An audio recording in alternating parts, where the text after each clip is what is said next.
बिस्मिल्लाहिर्रहमानिर्रहीम अस्सलाम वालेकुम। काश्त गंदम की फसल के अंदर अगर आप जिंक का इस्तेमाल करते हैं तो आपके खेत के अंदर पैदावारी शगुफ़ों की तादाद में इजाफा हो जाता है। पैदावारी शगुफ़े ऐसे शगुफ़े होते हैं जिनके ऊपर सिटा लगता है। देखें, गंदम का बीज जब हम काश्त कर देते हैं तो उससे कुछ शगुफ़े निकलते हैं। तमाम शगुफ़ों के ऊपर सिटा नहीं लगता, कुछ शगुफ़े ज़ाया हो जाते हैं, उनके ऊपर सिटा नहीं लगता, कुछ के ऊपर सिटा लगता है। जिनके ऊपर सिटा लगता है इन्हें पैदावारी शगुफ़े कहा जाता है। काश्त गंदम की फसल के अंदर जिंक का इस्तेमाल करना इसलिए भी ज़रूरी है कि हमारी बहुत सी ज़मीनों के अंदर 50% से ज़्यादा ज़मीनों के अंदर जिंक की कमी वैसे ही पाई जाती है। जिंक खाद का इस्तेमाल करना इसलिए भी ज़रूरी है कि हमारी ज़मीनों का बुखार ज़्यादा है, हमारी ज़मीनों की pH ज़्यादा है, 8.5 से pH जैसे ज़्यादा हो जाती है तो आपकी जिंक अगर ज़मीन में मौजूद भी हो, अगर आप इसे इस्तेमाल भी करते हैं जिंक, तब भी आपके पौधा जो है वो उसे उठा नहीं सकता, उसका मुंह बंद होता है, जड़ों का मुंह बंद होता है। जिंक का दाना करीब भी पड़ा होगा तब भी वो उसे नहीं उठा सकेगा।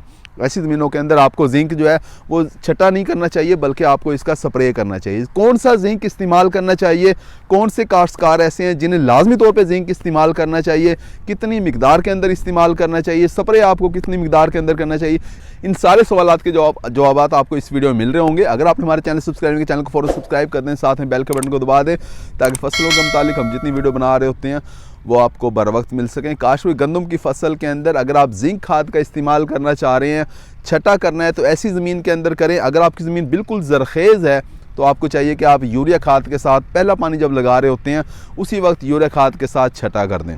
जिंक खाद को फ्लड करना ठीक नहीं होता, आपको इसका छटा करना चाहिए यूरिया खाद के साथ मिला के। इसी तरह से अगर आपकी कलराठी शोरज़दा नमकियात वाली ज़मीन है तो फिर लाजमी तौर पे आपकी ज़मीन की pH, ज़मीन का बुखार ज़्यादा होगा। ऐसी ज़मीन के अंदर आपको जिंक का छटा नहीं करना चाहिए, बल्कि आपको स्प्रे करना चाहिए, फोलियर स्प्रे करना चाहिए। स्प्रे करने के लिए चिलेटेड जिंक आमतौर पर इस्तेमाल किए जाते हैं।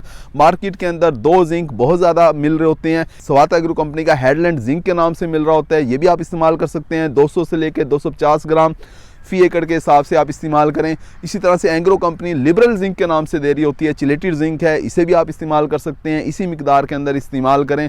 अगर वक्त की बात की जाए कि किस वक्त आपको जिंक का स्प्रे करना चाहिए, तो जैसे ही गंदम की फसल के अंदर आप पहला पानी लगा देते हैं, जैसे ही वो वतर में आती है, 32-35 दिन की आपकी फसल हो, उस वक्त आप जिंक का स्प्रे करवा दें। अगर आप इसके अलावा मजीद स्प्रे करना चाहते हैं तो 60, 70, 80 दिन की फसल के ऊपर जिंक के स्प्रे करें। ये जो बाद में आप स्प्रे कर रहे होंगे, इससे पैदावार तो नहीं बढ़ेगी, लेकिन इससे आपके दानों की क्वालिटी में लाजमी इजाफा हो जाएगा, दानों के अंदर जिंक की मिकदार लाजमी तौर पे बढ़ जाएगी। हमारे काश्तकार दोस्त यही पूछ रहे होते हैं कि ज़बरदस्त यूरिया जो हमने खाद इस्तेमाल की है इसके अंदर भी जिंक होता है, तो क्या हमें अब खेत के अंदर अलग से जिंक इस्तेमाल करना चाहिए या नहीं करना चाहिए। क्योंकि अगर आपने ज़बरदस्त यूरिया खाद इस्तेमाल की है तो इसके अंदर इतनी जिंक मौजूद होती है जो आपके 1 एकड़ के पौधों की ज़रूरत को पूरा कर देती है, लिहाजा आपको दोबारा से जिंक इस्तेमाल नहीं करनी चाहिए। फिर भी अगर आप इस्तेमाल कर देंगे तो आपको फ़ायदा ही होगा, नुकसान नहीं होता। काश्त जिंक की कमी के अलामात जो है वो पौधे के अंदर शुरू के अंदर ही नज़र आना शुरू हो जाती है। पहले 30, 35, 40 दिन के अंदर ही जिंक की कमी की अलामात नज़र आना शुरू हो जाती है। जैसे कि पिछले खेत के अंदर अगर आप देखें, पीछे जो खेत नज़र आ रहा है इसके अंदर आपको पिलाहट नज़र आ रही होगी। आमतौर पर पहला पानी जब हम लगाते हैं उसके बाद जो पिलाहट होती है वो जिंक की कमी की वजह से आमतौर पर नज़र आ रही होती है। तो आज की वीडियो की अगर मैं समरी आपको बता दूं तो समरी उसकी कुछ यूँ है कि अगर आपकी कलराठी शोरज़दा नमकियात वाली ज़मीन है तो फिर आप जिंक का स्प्रे करवाएं। अगर आपकी बिल्कुल नॉर्मल ज़मीन है तो फिर आप जिंक का छटा भी करेंगे तब भी ठीक है। अगर आपने ज़बरदस्त यूरिया खाद इस्तेमाल की है तब आप जिंक का इस्तेमाल नहीं भी करेंगे तब भी ठीक है। उम्मीद है कि वीडियो आपको समझ आ गई होगी। अपना ख्याल रखिएगा। अल्लाह हाफिज़।